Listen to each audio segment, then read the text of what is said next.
વડોદરામાં ક્યાંક સ્કૂલ વાહન ચાલક તો ક્યાંક પટ્ટાવાળો તો ક્યાંક બંગડી વેચનાર મહિલાએ વિરોધી પક્ષને હંફાવતા જીત મેળવી।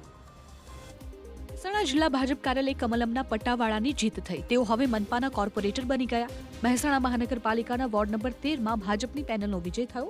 આ વોર્ડમાં ભાજપ કમલમના પટ્ટાવાળા રમેશભાઈ ભીલ ભાજપના ઉમેદવાર હતા।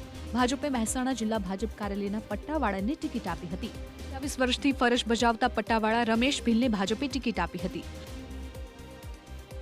બાજુ વડોદરામાં ભાજપે જે સ્કૂલ વાન ચાલકને વોર્ડ નંબર 13માંથી ટિકિટ આપી હતી। જે સ્કૂલ વાન ચાલકે સ્થાનિક સ્વરાજની ચૂંટણીમાં ભવ્ય જીત મેળવી હતી। વડોદરાના તરસાલી વિસ્તારમાં આવેલા વિશાલનગરમાં રહેતા ભૂપેન્દ્ર ઉર્ફે રાજેશ માછીની, આમ તો તેઓ વિસ્તારમાં રાજેશ માછીના નામથી ઓળખાય છે। પહેલા રાજેશ માછી રિક્ષા ચલાવતા હતા, હાલ તેઓ સ્કૂલ વર્તી વાન ચલાવે છે। ભાજપે તેમની કર્મનિષ્ઠા જોઈને તેમને મનપાની ટિકિટ આપી હતી।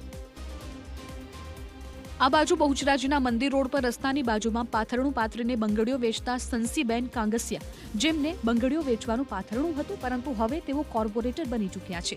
હવે તેઓ લોકસેવાનું કામ કરશે। ભાજપે નગરપાલિકાની ચૂંટણીમાં વોર્ડ નંબર 4માંથી સંસીબેનને ટિકિટ આપી હતી, ત્યારે સામાન્ય શ્રમિક પર પણ જનતાએ વિશ્વાસ મૂક્યો છે।